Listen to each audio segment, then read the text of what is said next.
A'udzubillahi minasyaitonirrajim. Bismillahirrahmanirrahim. Assalamualaikum warahmatullahi wabarakatuh.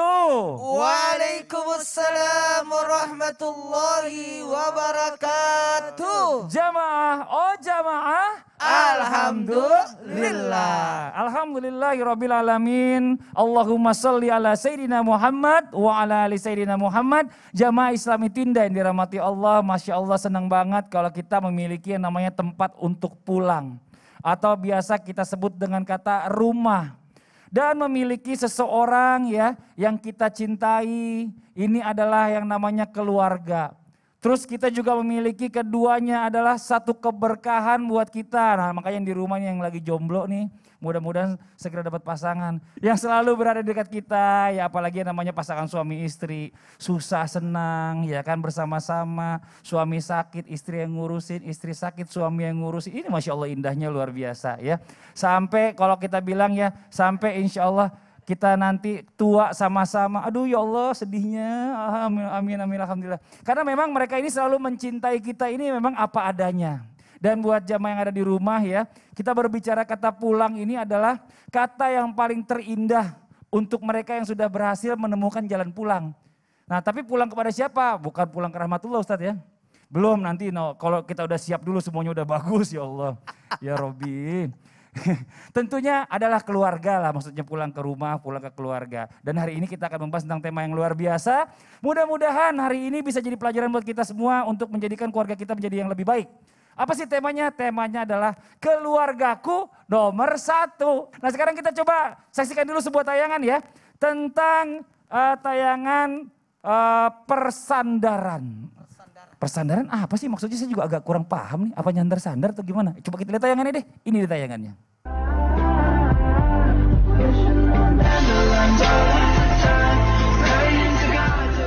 Bahuku untuk bersandar tidak selamanya ada. Tapi lantai, sejadah untuk bersujud akan selalu ada.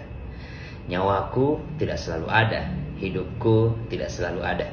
Tapi Allah itu Al-Hayyul Qayyum. Allahus Samad. Allah maha hidup, Allah maha mengurusi, dan hanya Allah tempat bersandar, hanya Allah tempat bergantung. Jadi kalau kau tidak mau kecewa, jangan kau sandarkan hidupmu padaku. Jangan kau sandarkan kepalamu hanya ke dadaku, tapi sandarkan kepalamu ke tempat sujudmu, sandarkan dahimu ke tempat sujudmu, dan sandarkan hidupmu kepada Allah yang abadi, yang selama-lamanya akan mengurus hidupmu. Nah sekarang kita coba tanya sama Ustadz Syam. Di dalam Islam ya kita berbicara masalah tentang keluarga harmonis.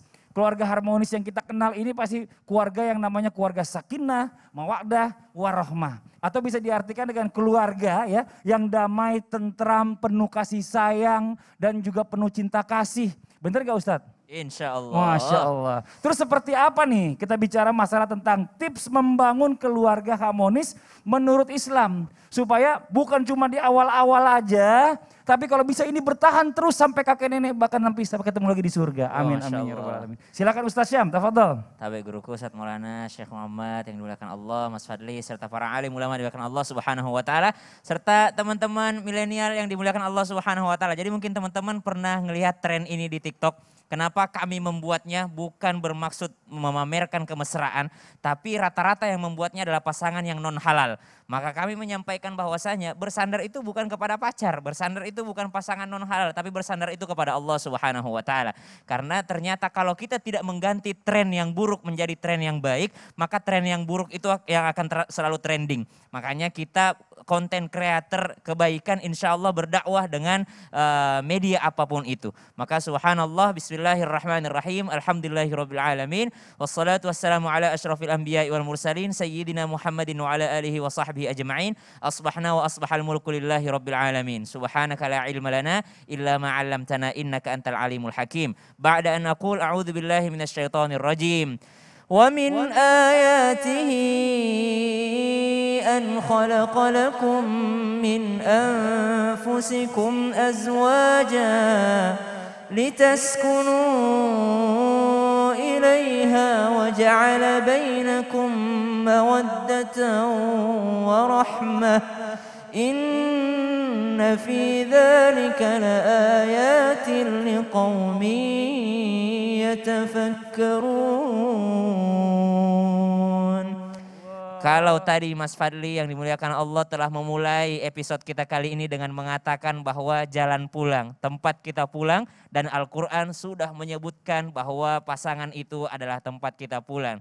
Sakinah, sakin, tempat kita, maskan, tempat kita pulang, tempat kita berhenti untuk mencari. Jikalau di ayat 20 surah Ar-Rum mengatakan, "Tsumma idza antum basyarun tantashirun," engkau manusia diciptakan lalu kalian berkelana ke sana kemari, maka subhanallah setelah Allah menciptakan pasangan, maka dia akan menjadi tempat sakinah, tempat kita tinggal. Makanya disebut baiti jannati, rumahku adalah surgaku. Jikalau ditanyakan bagaimana tips harmonis dalam Islam, kami tanpa bermaksud menggurui ataupun mengejari pernikahan yang baru seumur jagung, melebihi yang namanya jamaah yang menyaksikan Islam itu indah jauh lebih berpengalaman atau jauh lebih harmonis atau jauh lebih indah rumah tangganya tanpa bermaksud menggurui ataupun mengajari. Al-Quran mengajarkan kepada kita bagaimana orang-orang ini bisa menjadi keluarga yang baik. Dalam Al-Quran disebutkan as-sabirina was-sadiqina wal-qanitina wal-munfiqina wal-mustaghfirina bil ashar. Mari kita mengambil daripada bagian akhir daripada ayat ini.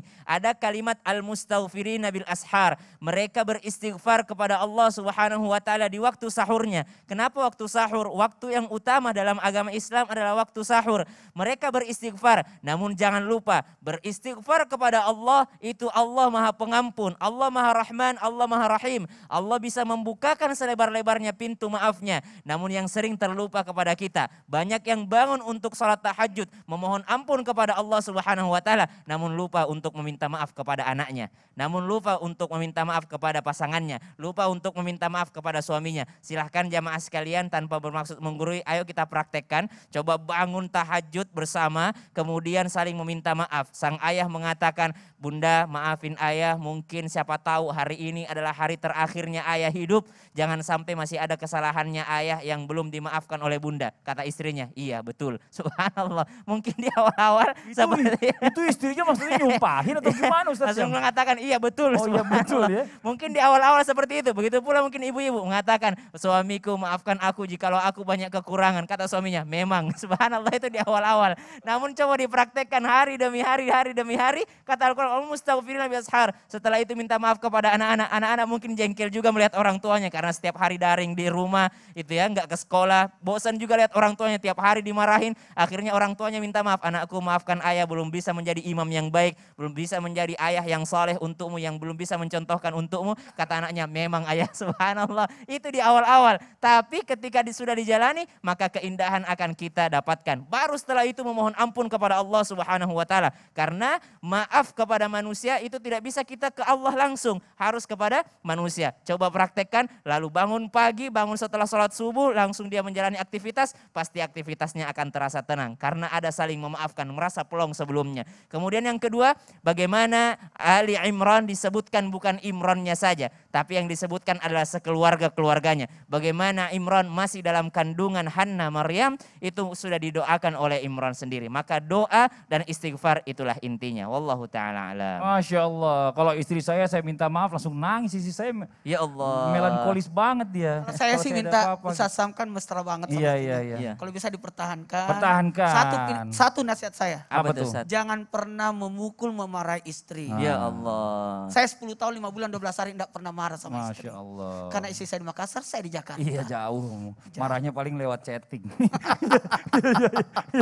Kita lanjut lagi nih, Masya Allah luar biasa ya. Dan kita akan lanjutkan lagi berbicara dalam Islam ini. Keluarga ini memiliki sebuah arti penting. Dimana kalau kita bicara keluarga ini merupakan bagian dari masyarakat Islam ya. Yang skupnya tuh yang paling kecil nih. Di rumah gitu loh. Di dalam keluarga inilah yang namanya anak-anak belajar ya. Mengenal Islam sejak dini. Siapa Tuhanmu? Allah. Ya. Allahu Akbar, Allah Maha Besar. Kul huwallahu ahad, Allah Maha Satu. Ini Masya Allah luar biasa. Ini kadang-kadang kita sebagai orang tua ini mau menangis gitu loh. Kalau kita ingat berapa banyak mungkin anak-anak kita ini kita ajarkan tanpa kita sadar. Dan hari ini kita bertemu dengan guru kita, ini ada Syekh Muhammad nih ya.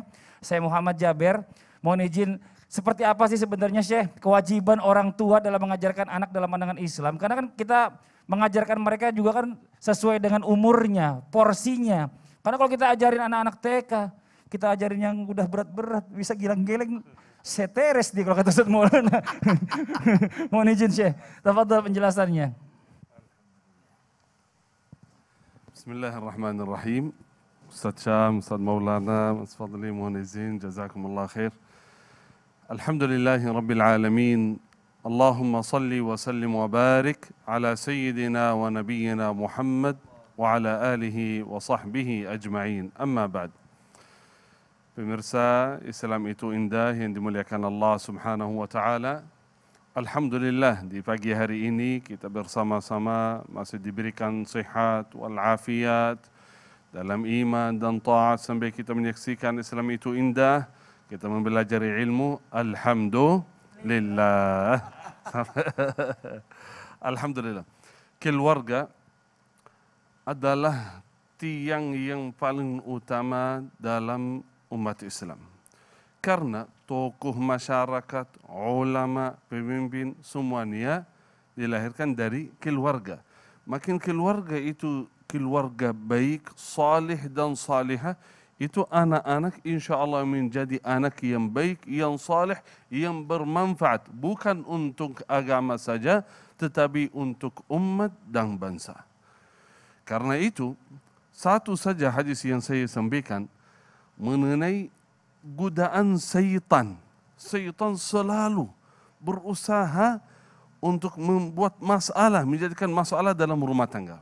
Karena itu tanggung jawab besar, khususnya pemimpin, orang tua, baik suami maupun istri, menjaga keluarga dan mengajarkan anak-anak, selalu mengajarkan anak-anak agama Islam. Seperti yang tadi kata Mas Fadli, sejak kecil, ya, mengajarkan Islam, mengenai Allah Subhanahu wa taala, mengenai Nabi Muhammad sallallahu alaihi wasallam.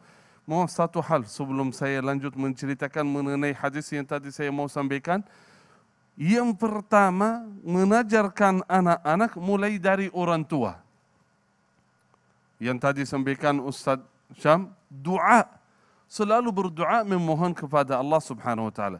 Ingat qaulullah taala, وكان أبوهما صالحا وكان أبوهما صالحا. Allah melindungi anak-anak dan keturunan karena apa? Karena abuhuma, karena orang tua. Karena kesalihan orang tua, Allah melindungi anak-anak kita. Karena itu saudara, kewajiban kita bukan hanya memenuhi kebutuhan anak-anak dan keluarga. Kita berikan makanan, minum, baju, kebutuhan ilmu dan lain. Salah satu tanggung jawab besar bagi orang tua, bagaimana mengajak istri dan anak kepada Allah Subhanahu wa taala. Saya senang sekali tadi melihat video Ustaz Syam bersama istri dia. Luar biasa ini. Jujur saja. Karena saudara, makin kita dekat sama Allah, makin kita bahagia dunia dan akhirat. Ada satu ucapan, ini harmoni sedikit dari istri saya dan istri. Istri saya berkata, subhanallah, saya enggak sadar saya. Istri saya berkata, sering berkali-kali. Tahu, Syekh, kenapa saya mencintai Syekh Muhammad Jabir? Iya. Kenapa? Iya. Karena saya kenal Allah melalui Syekh Muhammad. Oh, Masya Allah. Subhanallah. Saya senang sekali. Alhamdulillah. Ini nikmat besar. Kenapa? Padahal istri sebelum nikah, dia orang saleh, menjaga salat, menjaga ibadah. Tetapi apa? Kira-kira saya bingung kok. Apa? Saya enggak ajarkan salat, kan sudah dewasa, sudah balik, sudah besar. Tetapi saya mengajak selalu setiap hari bagaimana kita dekat sama Allah Subhanahu wa taala. Bagaimana kehidupan kita di rumah dari pagi sampai malam kita bersandar kepada Allah Subhanahu wa taala, memohon semua kehidupan kita di tangan Allah, dalam kekuasaan Allah Subhanahu wa taala. Jangan sampai kita bersandar ke siapapun di dalam dunia. Inilah pelajaran yang penting. Bukan hanya kita mengajarkan anak-anak cuma salat, ibadah, puasa. Itu penting sekali. Tapi selalu dalam kehidupan, khususnya orang tua, menjadi contoh baik bagi anak-anaknya. Semoga kita semuanya menjadi contoh baik bagi amin, amin ya rabbal alamin. Jazakallah khairan kasiran, makasih banyak Syekh atas penjelasan yang luar biasa. Jadi kita ngajarin anak itu, ya anak itu kan kalau saya bilang tadi cerminan dari orang tuanya. Jadi kalau misalnya pengen jadi anaknya anak yang soleh, orang tuanya soleh dulu. Ustadz Maulana izin ya. Ya, Ini kita bicara masalah tentang orang nih ya, manusia. Yang namanya manusia ini kan sosialnya itu kan tinggi. Iya kan. Kadang-kadang tuh justru suka mengabaikan keluarga dan lebih mengutamakan orang lain. Sebenarnya kalau kita pikir-pikir lagi kalau lagi sakit ya kan. Yang pertama tuh yang dapat kabar tuh biasanya tuh atau kita lagi dapat musibah. Keluarga dulu. Keluarga dikasih tahu nomor 1 ya kan. Baru tetangga. Nah pas giliran sedekah ya kan, banyak orang yang suka kadang-kadang kebingungan antara menyedekahkan hartanya kepada anak dan keluarga atau saudaranya atau kepada orang lain. Nah sekarang kita pengen tahu nih, lebih utama yang mana pada saat kita memberikan sedekah. Karena kadang-kadang uang kan cuma segitu-segitunya nih ya. Si anak bayaran sekolah udah gitu. Coba pengen minta beli baju. Apa ada orang butuh. Yang mana nih? Mohon izin penjelasan Ustadz Maulana, tafadhol. Baik, makasih. Masya Allah pertanyaan Mas Fadli. Detail ya, detail. Nyindir banget sama saya ya. izin sasam. Bismillahirrahmanirrahim. Assalamualaikum warahmatullahi wabarakatuh. Waalaikumsalam warahmatullahi wabarakatuh. Jamaah. Iya. Oh jamaah. Iya. Alhamdulillah. Alhamdulillahirrabbilalamin. Allahumma salli ala sayyidina Muhammad wa ala sayyidina Muhammad. Senang sekali hari ini di 4 Muharram 1443 Hijriah. 5 hari lagi ya kita akan masuk Tasu'a sama Asyura. Siap-siap Rabu dan Kamis kita puasa ya. Nah buat kita semua, kalau pertanyaannya Mas Fadli tadi nyinggung banget sama saya atau nyinggung kepada siapapun, siapa yang didahulukan? Menyedekahkan hartanya kepada anak keluarga atau saudara atau kepada orang lain? Manakah yang lebih utama dalam Islam? Nah kalau berbicara tentang sedekah, sedekah itu tambahan. Betul. Zakat kan pasti orang lain, bukan di bawah kita kan 2,5% dan sebagainya itu. Nah dalam hal ini sedekah termasuk bersedekah yang terbaik, jawabannya adalah keluarga. 1, 2, 3. Keluarga. Kenapa keluarga? Karena keluarga itu adalah tanggung jawab kita. Ingat, ku ampusakum wa ahlikum nar. Diri dan keluarga. Baru kemana-mana. Karena kenapa? Mohon maaf, mereka punya keluarga juga. Dan kita yang harus bertanggung jawab.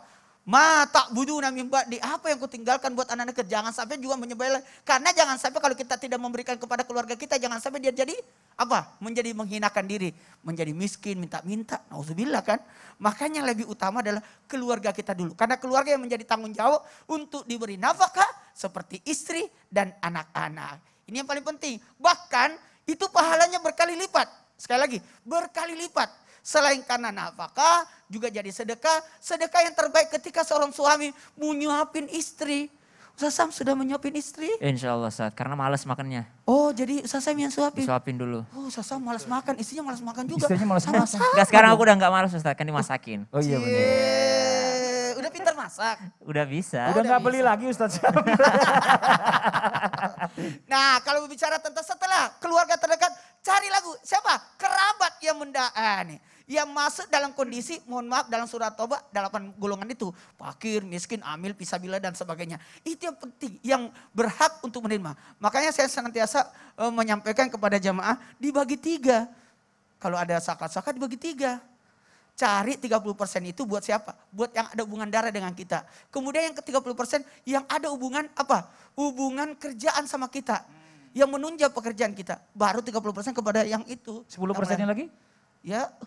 Kan 100 semua totalnya. 10% simpan untuk 2,5% itu. Oh. Tahu nggak mengerti maksudnya? Iya. Kan Coba saya langsung tanya. bagi. Oh langsung. Saya tuh begitu. Dulu saya sendiri bagi ke ibu. Setelah saya punya keluarga bagi 3.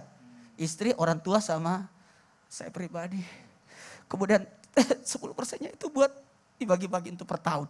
Diharuskan dibagi seperti itu. Maka orang-orang yang berhak menerima zakat itu diberikan cepat. Hati-hati ya. Jangan sampai kita salah paham. Zakat itu kan tidak bisa masuk di pembangunan. Tapi langsung pada orangnya. Sekali pada orangnya. Dan sedekah juga diberikan kepada keluarga kita. Itu menjadi 2 kali lipat pahalanya. Sekali lagi 2 kali lipat. Selain sedekah itu adalah apa? Buat dapat pahala. Juga yang kedua adalah silaturahim. Rahimnya diperkuat. Makanya dahulukan. Sehingga pernah disebutkan 10 kali lipat kalau orang tidak dikenal. 100% kalau kita memberikan kepada yang dikenal. Asik, dapat 100%. Berapa? 100. Alhamdulillah. Kalau yang tidak dikenal 10.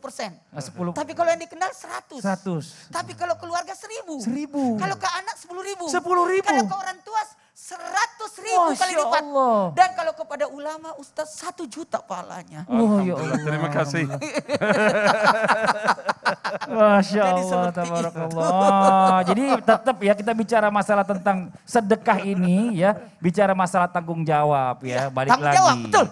Bicara Tanggung masalah jawab. tanggung jawab. Yang paling dekat sama kita itu adalah yang paling kita utamakan. Masya Allah. Luar biasa Ustaz Maulana, terima kasih banyak ilmunya. Dan sekarang kita mau coba sedikit minta tanya sama guru kita Syekh Muhammad juga nih ya. Berbicara tentang suami ini Syekh ya. Suami ini kan adalah tokoh penting berbicara dalam keluarga. Yang memiliki tugasnya ini waduh macam-macam selain mencari rezeki ya kan. Namun juga nanti dimintai pertanggungjawabannya di akhirat. Ada pertanyaan saya Syekh. Pertanggungjawaban yang seperti apa sih yang nanti ditanya atau diminta tanggung jawabnya kita di akhirat? Mohon izin Syekh penjelasannya. Bismillahirrahmanirrahim. Berdiri atau tetap duduk? Oh, ini panjang apa pendek Syekh? Hah? Panjang apa Penjelasannya pendek panjang jawabannya? apa pendek? Masih panjang sekali Oh kalau ini. panjang gini aja Syekh. Gimana kalau kita iklan dulu? Waduh. Boleh, iklan Wah, dulu, ya, ya. jangan kemana-mana. Ya. Nunggu penjelasan insya Allah setelah iklan. Setelah iklan. Tetap di Islam itu indah. Jamaah. Oh jamaah. Alhamdulillah.